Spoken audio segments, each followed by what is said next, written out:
An important lesson this time, because we're focusing on this essay question today. All right, the Convention of Individual Ministerial Responsibility is no longer relevant in modern government, and what a question that is at this time.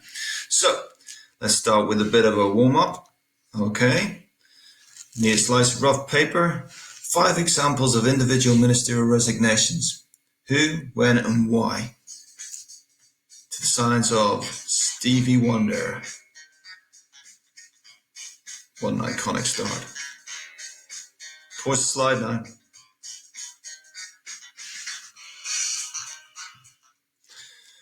Well, hopefully you got some there, okay? And they're going to be helpful within the context of talking through this particular question. Showed you this slide the last time, and it's breaking the question down, knowing what the convention is, which is the unwritten constitutional convention that should lead to ministerial resignations, taking responsibility for the department. But the debate is fixed around here, okay? Ministers increasingly reluctant to resign, policy making being much more complex, and civil servants' anonymity not being what it was in the past. And what we want to be able to do is be able to sustain these particular arguments, and that's our job today. Okay, now to do that, I'm going to just bring us right up to date. So here we are. Patel here, as we know, has had problems in the past in regards to international development and her resignation from there, but there are even more issues going on, and this is to do with allegations of bullying.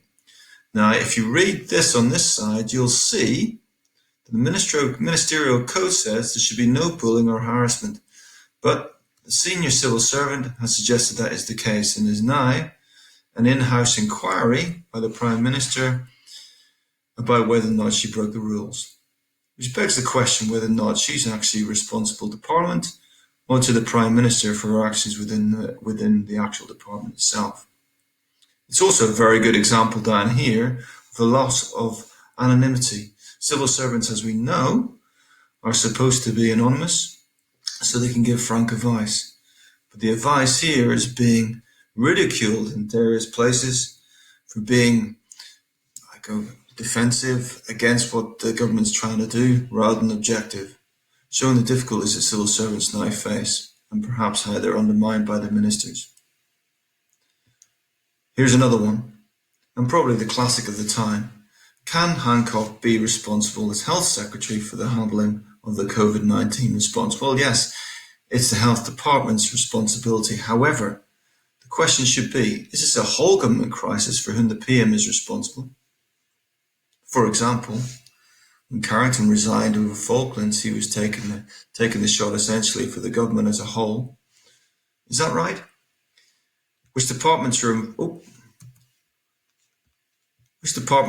in the decision making? It's not just Hancock. He's obviously reliant on a number of other departments to work on, for example, education, for example, transport. So when he's making promises about what can be done or what the situation is, he's highly reliant on other people too. And what about medical experts, civil servants, and special advisors in the decision-making program?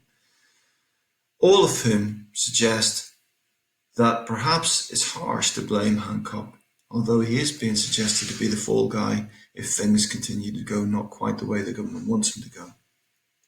The difficulties that Hancock faces is reflected on this example of procurement from the EU.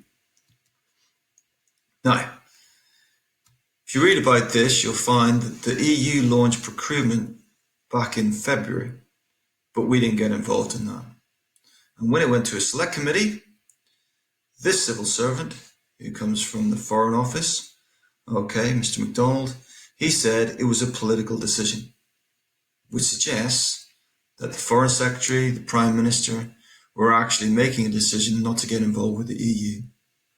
Later, he retracted this in an official letter to the Select Committee saying that wasn't the case and actually it was down to poor communication. Which begs the question, if it's poor communication, who's responsible for this? Is that the civil servant, or is it the ministers for not asking the right sort of questions?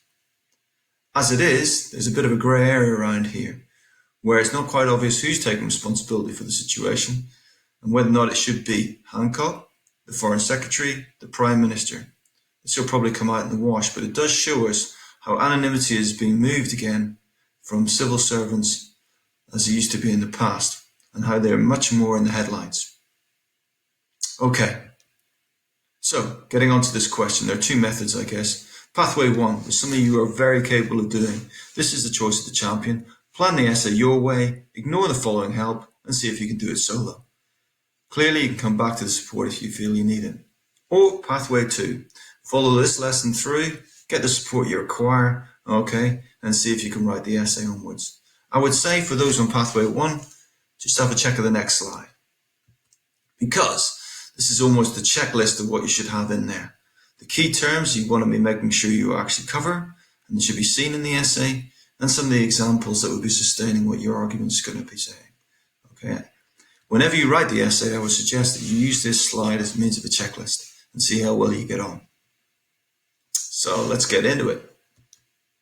Okay, so here's the question. What we need to do first of all is work out what the arguments are in favour and against this particular view.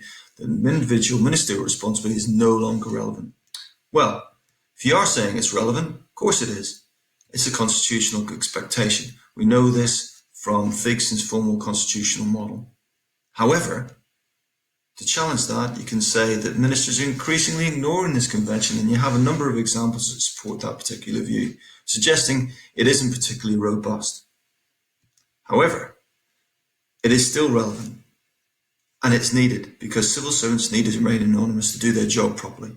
If you don't have individual ministerial responsibility, then we have civil servant responsibility, which means their job changes completely. However, as we know, civil servants are increasingly made accountable for departmental actions. This is all about the ideas of Francis Maude and the changes that have taken place. And as I've already referenced a number of times, where civil servants are not anonymous in any sense in regards to the media.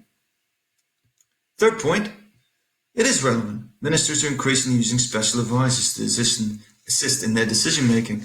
Why is that important?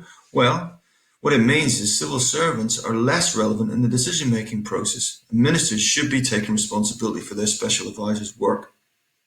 However, just to say that is to ignore the complexity of the wider decision-making process. How can ministers be solely responsible for the decisions made, as shown by the Hancock example? So here we have it. There's our argument in 3 parts. Okay, those saying it's still relevant and those challenging it. And what we've got to do is fill that out a little bit. And I'm going to take you through that now. Okay, so here's our point. The convention remains relevant due to the constitutional importance. Well, how do you develop this? Well, you can explain it using Figson's formal constitutional model, and you can use examples such as Carrington, Estelle Morris, Thomas Dugdale as great examples of those who took responsibility for their departments when problems occurred. Then you want to challenge that, and you want to talk about ministers' willingness to ignore the convention, its lack of clarity, and the work that's shown by Duncan Smith, Grayling, etc., in not wanting to resign because they're more willing to push the responsibility on the civil servants. Therefore, we get to where the evaluation lies. And then you've got to consider these examples. What are the factors that make the difference in actually how this convention has actually been used? Okay, that's the challenge for you. Thinking about what is the difference between these two in making your judgment. First point down. Second, the convention remains relevant because we need anonymity for our civil servants. Here you've got to explain why that's important, why their objectivity can actually assist the formal constitutional model, and why they can therefore stay in government and remain neutral and permanent. The challenge to that, obviously, is they're becoming less anonymous. You can look at the Riddle critique from that article that we did on McNaughton, or you can use the words of Francis Maude, or you can use the examples that are shown here by civil servants testifying in select committees. There's a great example of Michael Howard and Derek Lewis over prison escapes, all of which suggest that civil servants are less anonymous in their work and they're blamed for implementation issues, suggesting individual ministerial responsibility is certainly less relevant or more blurred. And I think that's where the issue lies in terms of your evaluation. Does the principle of anonymity really still stand? Or is it the case that the requirements, I guess, for the civil servants have increased over time and therefore makes anonymity much more difficult to achieve? Third point, the convention has increased in importance Due to the growth of special advisors, ministers must take responsibility because they bring the special advisors in who are helping them make decisions and are actually pushing perhaps the civil servants out of the policy decision-making process. Some examples here, you could talk about the numbers of special advisors that are now involved in government. You could talk about the role of Dominic Cummings when he was with Gove at education, and so on. The challenge that, of course, is then to see the broader picture. The decision-making cannot just be limited to those ministers and civil and special advisors, but actually there's a wider decision-making process that takes place. You could argue that perhaps the civil service with the adversarial model means that it's very difficult for a minister to take full responsibility for any particular decision because he's inheriting departmental views on particular policies. Or you could talk about the Prime Minister having particular priorities, and consequently, it's difficult for the minister to take responsibility for that. The Hancock example also works here. So, what does this level of complexity mean? Maybe it suggests that the actual relevance of ministerial responsibility in modern government has actually declined. So, that's the main part of the essay, the 3 parts I want to see a discussion on. Let's think about how we start and how we finish. Here are our methods for introduction, defining what the convention means, setting the debate up. What's the traditional expectation as against what are the reasons for concerns that academics have brought about? Don't be shy in referencing academics at this stage. And then, how will you evaluate the question? Think of the 3 key areas you're going to discuss: about anonymity, about the convention itself, about complexity, and the role of special advisors. Try to avoid writing a list. Think about this sophistication you can show in this signposting. And then in conclusion, you make your judgment. Make a clear judgment in the first sentence. Is it relevant or is it not? Then show from the argument you've had the complexity that have challenged your judgment, and you acknowledge those, but you can see that actually they're not the things that define your judgment. Instead, what you want to do afterwards is make sure your clear priority points are made. Why is it you've made your judgment in the first place? Okay. Essay next Friday. The challenge here is our lack of face-to-face communication. So it's not as if you can come around the office and have a chat about what the problems are or how you can get a bit more support. The best solution is to try sections at a time and email me for feedback if you're struggling. Okay, much better for you to try something and send it to me rather than just say, I'm struggling on this part. I'm on email every day and I should be able to get back to you pretty quickly. Don't sit in the work. Don't leave it for a week and then find you struggling. Okay, little bits at a time will make a big difference. Good luck, guys. I'm sure you get this right. Cheers.